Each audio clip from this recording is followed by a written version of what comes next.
Good morning. We are going to discuss about material losses. In any manufacturing concern, some material is lost in the store or in the process of production. Such loss may be in the form of wastage, scrap, spoilage, and defective work.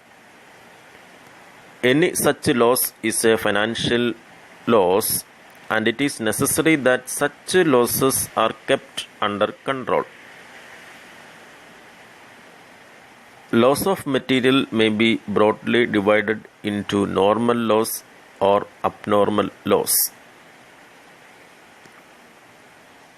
Normal loss is an unavoidable loss which occurs due to the inherent nature of the materials and production process under normal conditions. It can be estimated in advance on the basis of past experience and experiments. It may be in the form of normal wastage, normal scrap, normal spoilage, normal defective, etc. It may occur at any stage of production. Abnormal loss. Abnormal loss is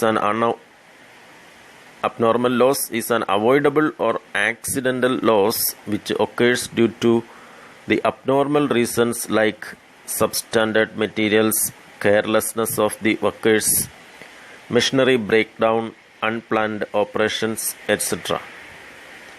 Such losses are in excess of predetermined normal losses. Such losses cannot be estimated in advance. Thus, abnormal losses arise when actual losses are more than the expected losses.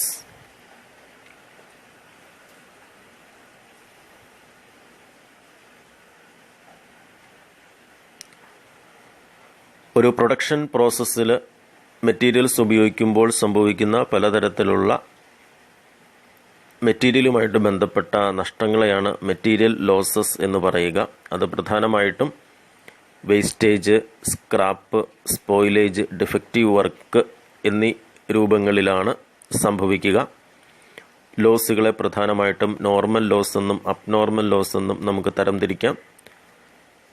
Normal loss എന്ന് പറയുന്നത് ഒരു production പ്രോസസ്സിൽ materials ഉപയോഗിക്കുമ്പോൾ സംഭവിക്കുന്ന നാച്ചുറലായിട്ട് സംഭവിക്കുന്ന നമുക്ക് ഒഴിവാക്കാൻ പറ്റാതെ വരുന്ന തരത്തിലുള്ള മെറ്റീരിയലിൻ്റെ നഷ്ടങ്ങളെയാണ് നോർമൽ ലോസ് എന്ന് അവിടെ സൂചിപ്പിക്കുക. അത് നമുക്ക് പാസ്റ്റ് എക്സ്പീരിയൻസിൻ്റെ അടിസ്ഥാനത്തിൽ നമുക്ക് എന്ത് ചെയ്യാം, ഏകദേശം എത്ര വരുമെന്ന് നമുക്ക് കാൽക്കുലേറ്റ് ചെയ്യാൻ സാധിക്കും. അങ്ങനെ വരുന്ന നോർമൽ ലോസുകൾ normal wastage, normal scrap, normal spoilage, normal defective മുതലായവയാണ്. അബ്നോർമൽ ലോസ് എന്ന് പറയുമ്പോൾ അവോയ്ഡബിൾ ആണ്. അത് മെറ്റീരിയൽ നമ്മൾ ഹാൻഡിൽ ചെയ്യുമ്പോൾ ആക്സിഡൻ്റലായിട്ട് സംഭവിക്കുന്ന ലോസുകളാണ്. അത് പലപ്പോഴും വർക്കേഴ്സിൻ്റെ കെയർലെസ്നെസ് കൊണ്ടോ മെഷീനറിയുടെ ബ്രേക്ക് ഡൗൺ കൊണ്ടോ ഒക്കെ സംഭവിക്കാവുന്നതാണ്. എക്സ്പെക്റ്റഡ് ലോസിനേക്കാൾ കൂടുതലായി വരുന്ന ആക്ച്വൽ ലോസാണ് അബ്നോർമൽ ലോസ് എന്ന് പറയുക.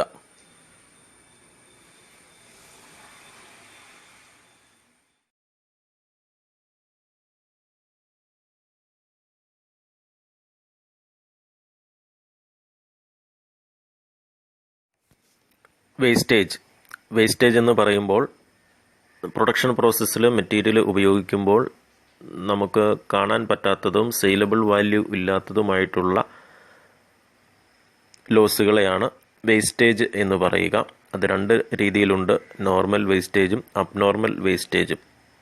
നോർമൽ വേസ്റ്റേജ് എന്ന് പറയുമ്പോൾ നമ്മൾ യൂണിറ്റ്സ് പ്രൊഡ്യൂസ് ചെയ്യുമ്പോൾ നമുക്കുണ്ടാകുന്ന നാച്ചുറലായിട്ടുള്ള ലോസുകളെയാണ് നോർമൽ വേസ്റ്റേജ് എന്ന് പറയുക. അബ്നോർമൽ എന്ന് പറയുമ്പോൾ നമ്മൾ എക്സ്പെക്റ്റ് ചെയ്യുന്ന അല്ലെങ്കിൽ നോർമലിനേക്കാൾ കൂടുതലായിട്ട് ഉണ്ടാകുന്ന മെറ്റീരിയലിൻ്റെ ലോസുകളെയാണ് വേസ്റ്റേജ് എന്ന് പറയുക. അത് നമ്മൾ സെപ്പറേറ്റ് ആയിട്ട് കാൽക്കുലേറ്റ് ചെയ്യുകയും കോസ്റ്റിംഗ് പ്രോഫിറ്റ് ആൻഡ് ലോസ് അക്കൗണ്ടിലേക്ക് ട്രാൻസ്ഫർ ചെയ്യുകയുമാണ് ചെയ്യുക.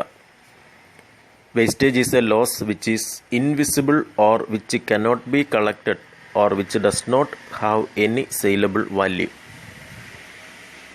Loss by evaporation, shrinkage, etc. belong to wastage. Wastage may be normal or abnormal.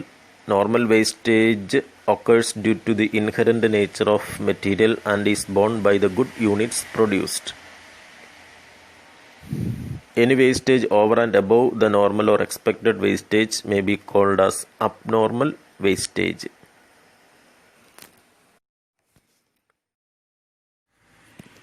അടുത്തത് സ്ക്രാപ്പാണ്.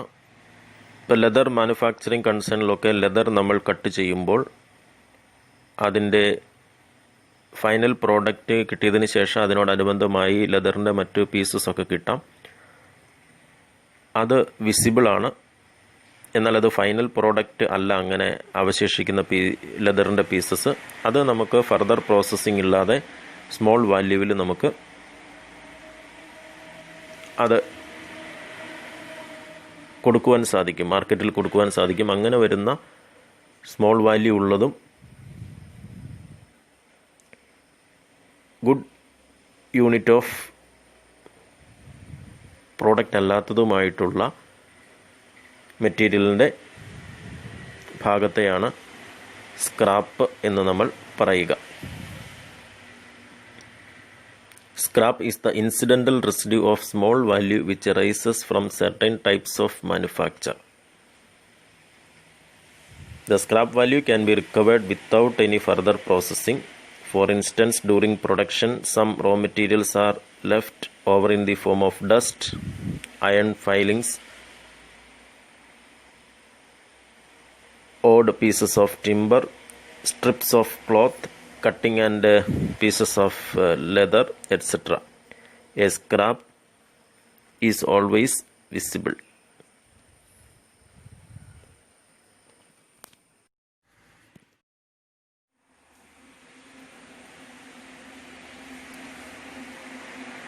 സ്മോൾ വാല്യൂ ഉള്ളതും ഫർദർ പ്രോസസ്സിങ് ആവശ്യമില്ലാതെ നമുക്ക്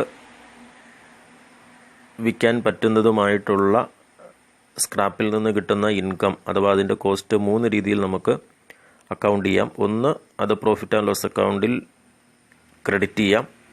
മറ്റൊന്ന്, അത് ഓവർഹെഡിൽ ക്രെഡിറ്റ് ചെയ്തുകൊണ്ട് ഓവർഹെഡിൻ്റെ റിക്കവറി റേറ്റ് നമുക്ക് റെഡ്യൂസ് ചെയ്യാൻ പറ്റും. മറ്റൊന്ന്, ആ പ്രോസസ്സുമായിട്ട് ബന്ധപ്പെട്ട ജോബുമായിട്ട് ബന്ധപ്പെട്ട് നമ്മൾ ആ സ്ക്രാപ്പ് ആ കൺസേൺഡ് പ്രോസസ്സ് അല്ലെങ്കിൽ ജോബ് അക്കൗണ്ടിൽ അത് credit ചെയ്യാവുന്നതുമാണ്.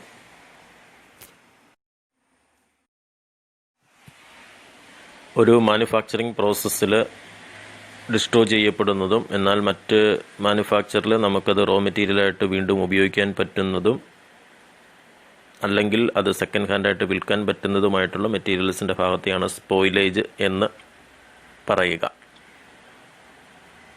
Spoilage refers to that portion of raw material which has been spoiled or destroyed in the manufacturing process but which can be used again in manufacture as raw materials or sold as seconds. It is caused by defective production, parts cut to wrong size, chemical mix in wrong proportion, etc. Spoilage may be normal or abnormal.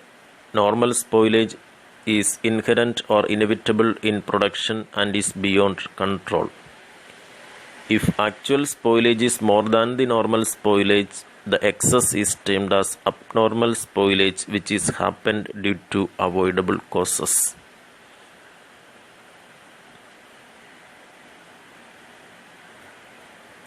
Spoilage നമുക്ക് എങ്ങനെയാണ് account ചെയ്യാൻ പറ്റുക?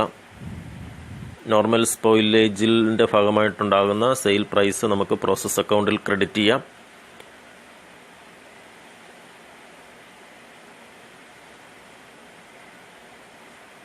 Spoilage abnormal ആണെങ്കിൽ അതിൻ്റെ sales വാല്യൂവിൽ നിന്നും അതിൻ്റെ cost less ചെയ്ത് ബാക്കി വരുന്ന തുക profit and loss costing profit and loss അക്കൗണ്ടിൽ ക്രെഡിറ്റ് ചെയ്യാവുന്നതുമാണ്.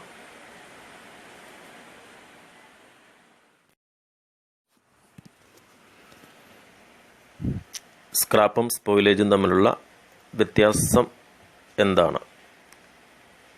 ഏതെങ്കിലും ഒരു മാനുഫാക്ചറിങ് പ്രോസസ്സിൻ്റെ ഭാഗമായിട്ട് മെറ്റീരിയൽസിൽ സംഭവിക്കുന്നതാണ് സ്ക്രാപ്പ് എന്ന് പറയുക. അതേസമയം മെറ്റീരിയൽ ഓപ്പറേറ്റ് ചെയ്യുന്നതുമായിട്ട് ബന്ധപ്പെട്ട് വരുന്ന ചില ഡിഫക്റ്റുകളെയാണ് നമ്മൾ പലപ്പോഴും സ്പോയിലേജ് എന്ന് പറയുക. മറ്റൊരു വ്യത്യാസം, സ്ക്രാപ്പിന് പലപ്പോഴും സ്മോൾ ആയിട്ടുള്ളതും ആയ ഒരു ഡെഫിനിറ്റ് വാല്യൂ ഉണ്ടാവും. അതേസമയം സ്പോയിലേജിൻ്റെ വാല്യൂ സ്മോളോ ഹൈയോ ആകാം, ആ പ്രോഡക്റ്റിൻ്റെ ഉപയോഗിക്കുന്ന മെറ്റീരിയൽസിൻ്റെ നേച്ചർ അനുസരിച്ച്.